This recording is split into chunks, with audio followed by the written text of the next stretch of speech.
Boa noite, pessoal. Hoje temos um encontro super especial. Vou receber a querida Fê aqui com a gente. Deixa eu até desativar aqui as notificações para não ficar atrapalhando a nossa live. Hoje a gente vai conversar um pouquinho sobre ITR, essa área de tributação no agronegócio. Vai ser incrível, estou super animada para receber a Fê hoje. Ó, ela já entrou aqui, pessoal, já vou liberar para ela participar com a gente ao vivo.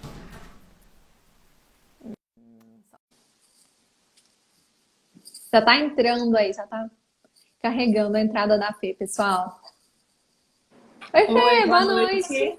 Tudo bem? Tudo bem, e você? Que bom te ver. Bom te ver também. Tava na expectativa para o nosso encontro de hoje, Fê, para poder aprender um pouquinho aí sobre TR com você. Ai, também. Tava ansiosa faz dias já. A gente foi trocando figurinha aqui, né, Fê, conversando. Tava esperando esse encontro.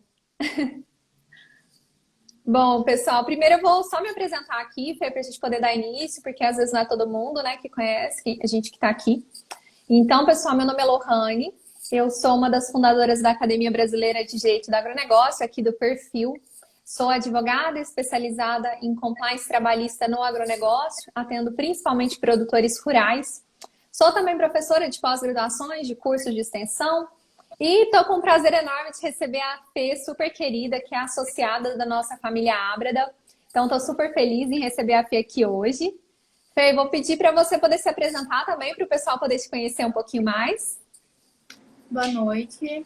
Eu me chamo Fernanda, eu sou advogada, moro em Sorriso, Mato Grosso, pós-graduanda em Direito Tributário e agora em Direito do Agronegócio, com foco na tributação do agronegócio.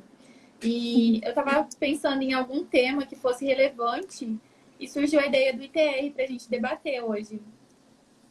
Que é um dos impostos mais importantes aí na área do agronegócio, né? Eu adorei esse tema quando a Fê falou, tô pensando o que você acha, DR? Eu falei, nossa, adorei, acho que vai ser muito legal. Então, quero te agradecer muito, Fê, por ter trazido esse tema. Como eu já me apresentei aqui, eu sou especializada em trabalhista, então hoje aqui vou aprender com a Fê.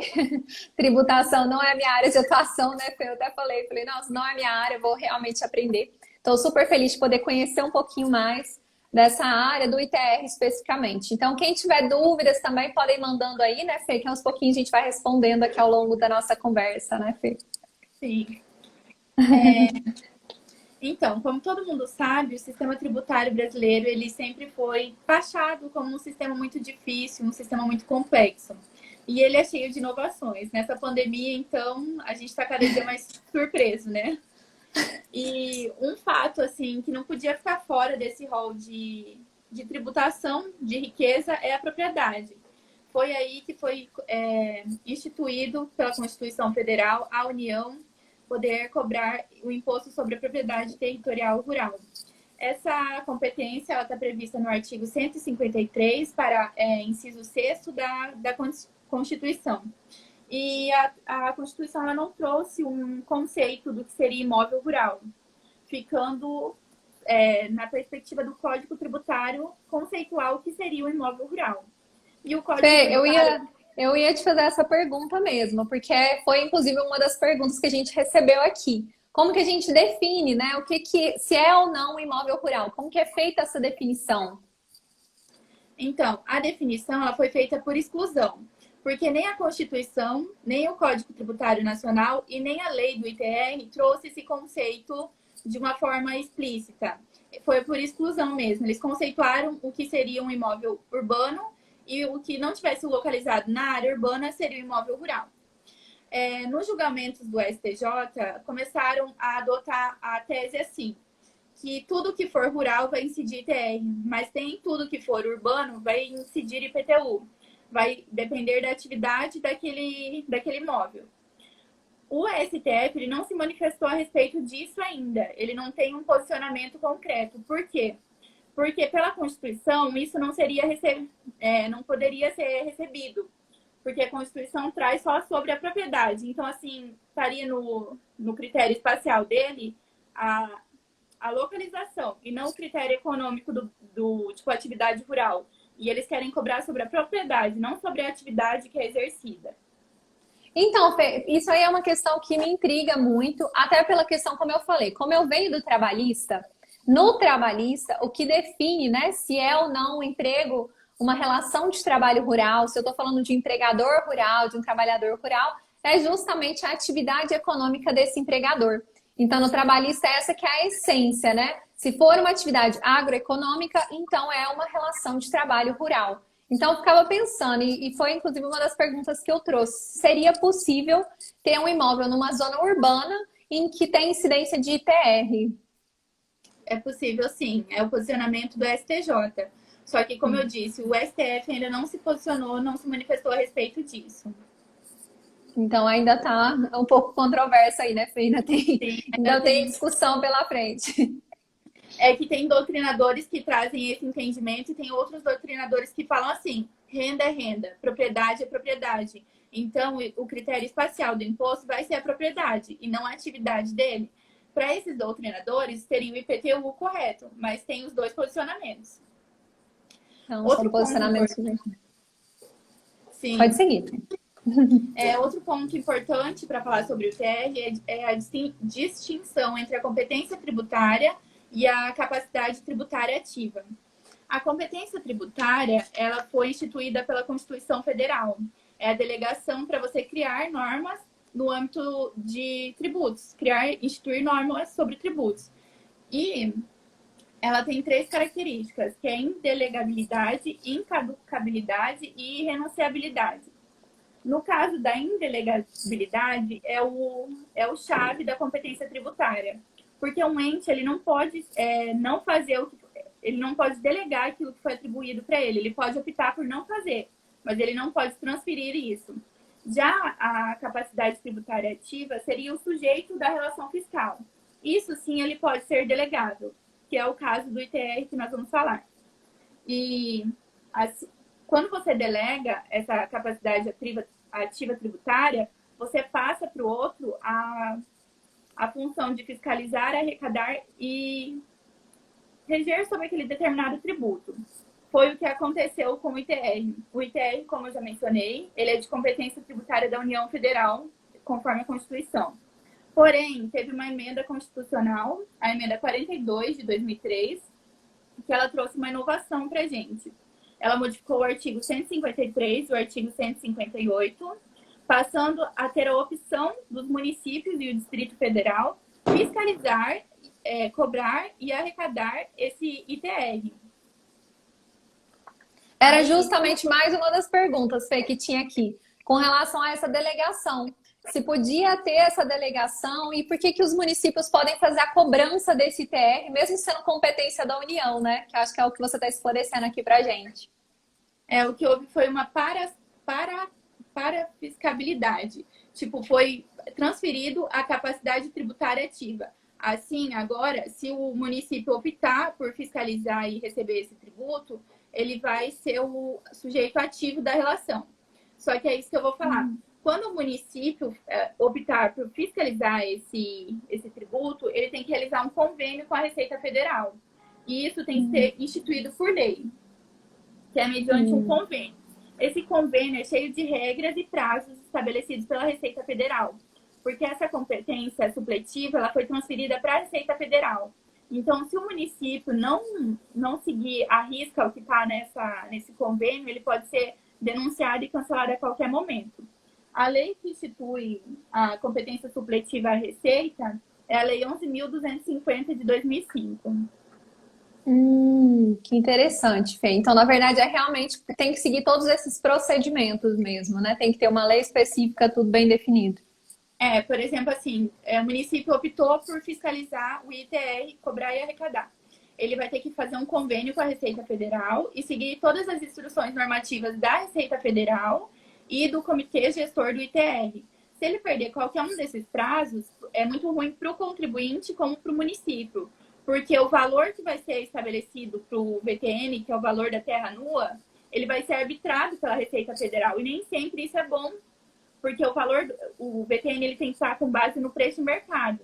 E o preço de mercado... Fê, eu vou aproveitar então para te pedir, porque foi uma das perguntas que a gente recebeu, para falar um pouquinho mais sobre esse VTN. O que que no direito, pessoal, é muito comum essa sigla. Todo mundo vê falar, ah, é com base no VTN. Então, eu queria que você esclarecesse, né, o que que é esse VTN, que você já até falou um pouquinho aqui pra gente, e falar um pouquinho sobre como que é calculado esse VTN também.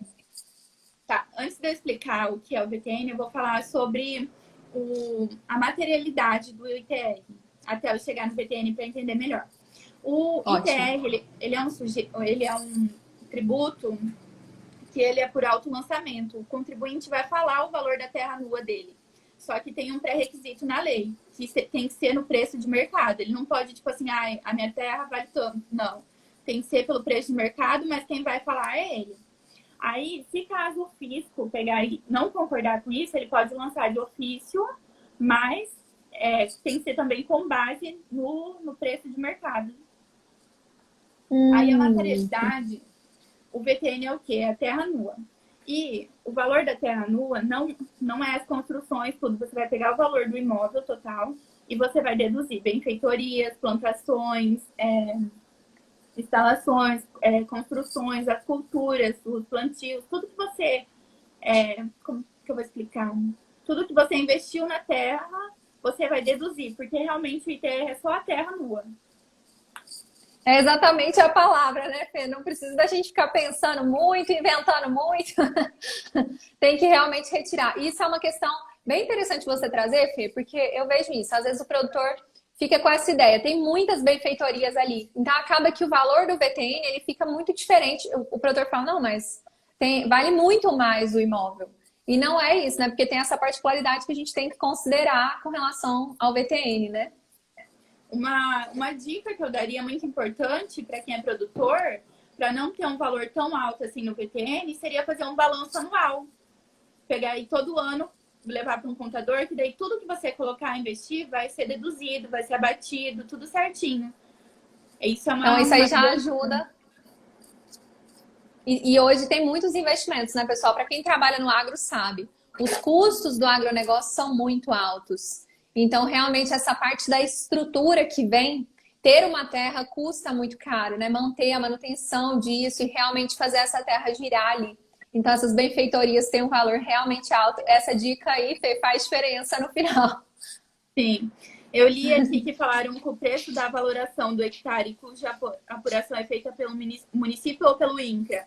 Quem tem que fornecer esses dados é o município. Ele tem um prazo para fornecer isso, mas ele pode celebrar convênio com o INCRA e com outros órgãos, que tem o IBAMA, tem eu acho que é FUNAI, tem outros órgãos que dá para celebrar o convênio, mas é o município que apura esse valor e manda para a Receita Federal, e ele tem um prazo. Que bacana. A Elisa está participando aqui com a gente. Tudo bem, Elisa? Que bom te ver aqui. Foi a pergunta dela que eu li. Outro fato importante de falar é que o ITR ele é um imposto parafiscal e progressivo. O que significa a progressividade? Ele é um imposto que, quanto maior a base de cálculo, maior vai ser a alíquota correspondente. E com relação à extrafiscalidade, quer dizer que ele tem que cumprir uma função social, ou seja, o ITR ele não é só para encher o cofre público, ele quer que não ocorra a improdutividade daquelas terras, que as terras fiquem paradas sem produções. Ele é um tributo que reúne os dois conceitos em um. Então, quanto maior for a sua terra, o volume, maior a quantidade de terra que você tem, maior vai ser a alíquota que vai incidir. Só que, da mesma forma, quanto maior for o grau de utilização da sua terra, menor vai ser a alíquota, porque eles não querem terras improdutivas. Então, acaba incentivando a produção, né, Fê? Justamente a questão da função social, que acaba reforçando, né, o princípio da função social realmente da terra. Né?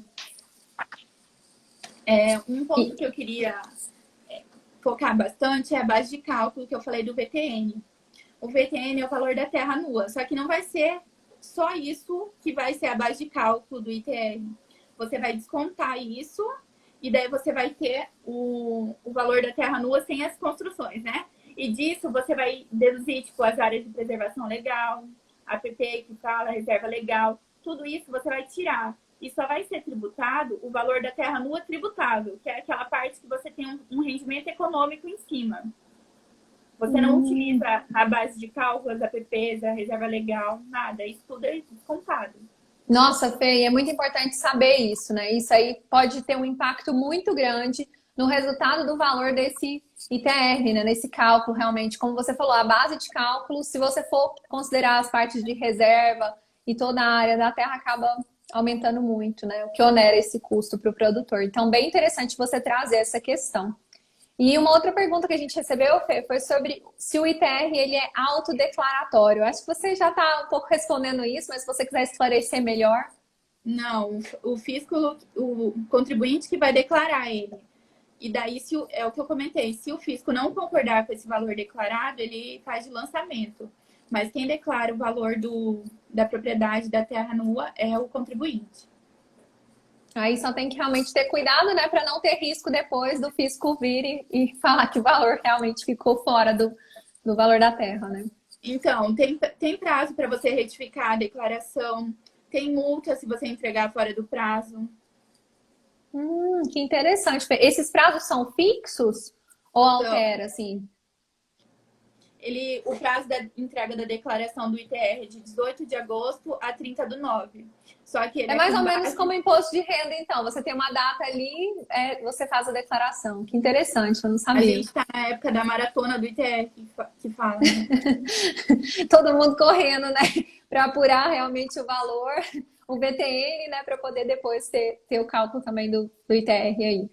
E E o a outra pergunta que teve foi que você já falou um pouquinho, mas se você quiser falar mais alguma coisa, que eles trouxeram sobre o cálculo do valor do ITR, se ele abrangeria ou não essas benfeitorias, que é um pouquinho do que você falou, né? Não, você vai pegar o valor da terra nua, vai descontar as benfeitorias, as pastagens, as culturas permanentes e temporárias, todos esses investimentos que você teve, você desconta. Aí você vai ter o valor da terra nua, que você vai tirar as áreas de preservação, as reservas legais. Aí nesse valor da terra nua tributável, que é onde você aufere um valor econômico, que você vai fazer vezes a porcentagem. A porcentagem, na lei do ITR, que é 9.393, ela tem uma tabela em anexo. Aí ela vai de 50 hectares a 5.000 e no grau de produtividade, que é o GU, ela vai de 30% a 80%. Ela já é em porcentagem mesmo, esse valor do grau de produtividade. Aí ela varia de 0,03 até 20%. Aí, no caso, você vai pegar esse VTN tributável, que é o valor da terra nua tributável, vezes esse percentual, essa alíquota que você encontra na tabela em anexo. E essas variações dessa progressividade, Fê, são muitas variações? Tem muitas faixas ou não? Não. São poucas, né? Eu acho que é 5 linhas que tem com relação à quantidade de hectares. Interessante. Então não tem tanta variação. Fê, o que mais que você acha que é importante o pessoal saber sobre o ITR? Uma dica muito boa no âmbito administrativo, quando está fazendo a declaração, é, por exemplo, uma propriedade que pega mais de um município. Aí você tem num município um valor de VTN, no outro município um valor de VTN. E dá, por exemplo, assim, 3.000 a diferença de um VTN para o outro. Onde você coloca a sede da sua fazenda é onde vai ser declarado aquele imposto. Então, dependendo a diferença do valor, é viável você colocar a sede no outro município. Tipo uma fazenda que tem 5.000 hectares que pega, por exemplo, Sorriso e Sinop. E a diferença é gritante de um VTN para o outro. Então, às vezes, compensa a sede da fazenda ser onde tem o menor VTN.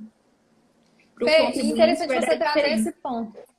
Pessoal, porque isso aí, às vezes, a pessoa não tem tanto olhar para isso, né, Fê? E é muito comum. Em terras grandes, mesmo em terras não tão grandes, às vezes a terra faz divisa com 2 municípios. Então, acaba realmente tendo essa opção, né, Fê, do local da sede. Então, é uma particularidade interessante do agronegócio mesmo.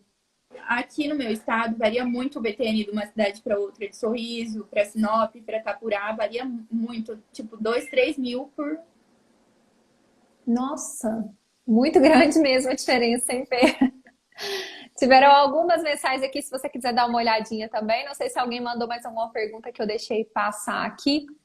Mas eu até falei, né, Fê? Eu acho muito interessante, pessoal, muito importante a gente discutir, trazer pontos, por exemplo, como o ITR, que a Fê está trazendo aqui para nós hoje, pela questão realmente que eu vejo que às vezes essa parte tributária acaba sendo vista de uma forma muito complexa, né, Fê? Então acaba afastando do cliente em si, do produtor mesmo, às vezes essas questões que acabam sendo muito burocráticas e com uma alta complexidade. A gente até já tinha conversado sobre isso, sobre um tributário mais descomplicado, né, Fê? Que é possível. Logo, logo eu vou colocar em prática. Porque realmente, por exemplo, pessoal, tudo que a Fê tá falando aqui hoje, de uma forma muito prática. Então, isso eu acho muito legal. Dá pra gente ver. Ah, você consegue imaginar a benfeitoria, qual que é o impacto que isso pode ter em um valor, se for incluso, sendo que o correto é não ser incluso, né, Fê? Essas questões de reserva. Então, são questões que elas são facilmente visualizadas na prática.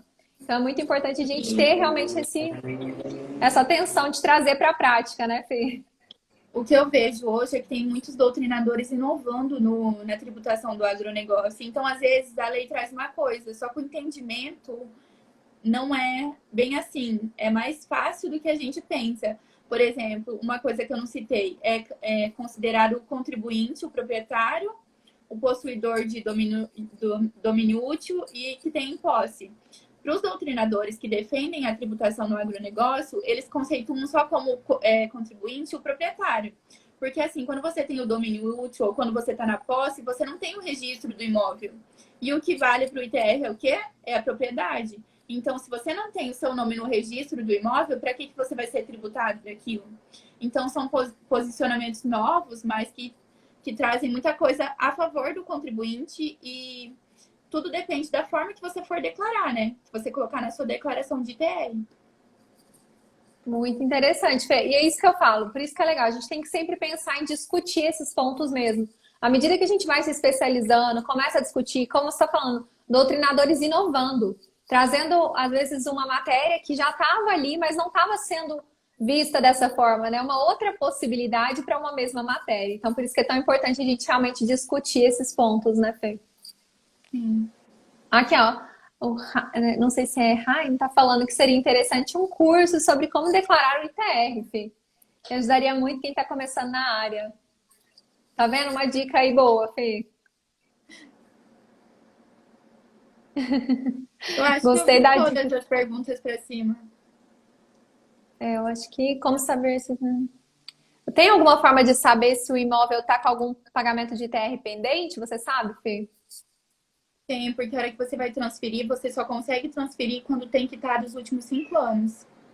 Então, pela Quando você tem a transferência. declaração dos últimos 5 anos, você só consegue transferir esse imóvel com esse documento. Outra coisa importante, você tem que guardar a declaração também do ITR. Ó, Fê, a gente recebeu uma perguntinha aqui da Elisa, que quando tem a posse e se quer pleitear um financiamento, não é importante apresentar o ITR? Essa questão da posse que você mencionou, desses doutrinadores, achei legal. Pergunta que está relacionada com o conteúdo que você acabou de trazer, né, Fê? Então, aí você vai ter que pegar um doutrinador que não adota esse conceito de que o contribuinte seria só o proprietário. Aí você tem que ir para o lado de quem defende que também recolhe o ITR, declara o ITR, quem tem a posse do imóvel. Até porque são teses, né, Fê? Ainda está sendo discutido, então tem posicionamentos aí diferentes. Bom, Fê, tem mais algum ponto que você quer trazer para o pessoal, para deixar claro aqui? Alguma dica sobre ITR? Acho que é isso. Aqui, ó, a Dinaína também tá aqui, tudo bem, Dinaína? Nossa família Ábrada tá em peso aqui hoje, tô gostando de ver, pessoal. Ó, a Dinaína falou que também pode solicitar a certidão negativa de débito tributário junto ao município se ele tiver assinado o convênio. Que interessante. Agora apareceram mais perguntas, Fê, se você quiser dar uma olhadinha aí com calma, vou dar um tempinho aí para você poder olhar com calma, Fê.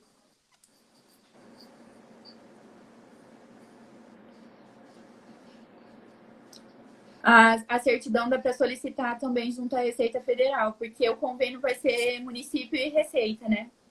Não, que bacana. Fê, adorei, viu? Adorei saber um pouquinho mais sobre ITR. Aqui, a Elisa tá falando de novo, fiquei com dúvida quanto a essa obrigatoriedade de declaração do ITR. que ela não entendeu quanto se ser. Na verdade, eu acho que é porque está sendo discutida ainda, né, Fê? Quando a pessoa tem posse. Então, eu acredito que não é uma coisa que está definitiva ainda. Tem Na, doutrinadores, pelo que a. na lei do Pode falar, Fê. ITR, na lei do ITR e no Código Tributário Nacional traz que o contribuinte do ITR vai ser o proprietário, o possuidor do domínio útil e quem tem a posse do imóvel rural. Só que na Constituição Federal só traz que é o proprietário do imóvel rural. Então, assim, os doutrinadores que defendem que o CTN e a lei do ITR estariam inconstitucional, que seria aplicado só ao proprietário. Mas, igual ela falou, tem casos que é vantajoso se a pessoa está na posse, a declaração, por causa das certidões para algum financiamento. Tudo depende, né? Tem que analisar o que vai favorecer mais o seu cliente, né, Fê? De acordo com o caso em questão. Para poder pensar qual que vai ser o caminho aí A melhor. declaração negativa de débito do ITR vai ser no município, quando ele assina o convênio.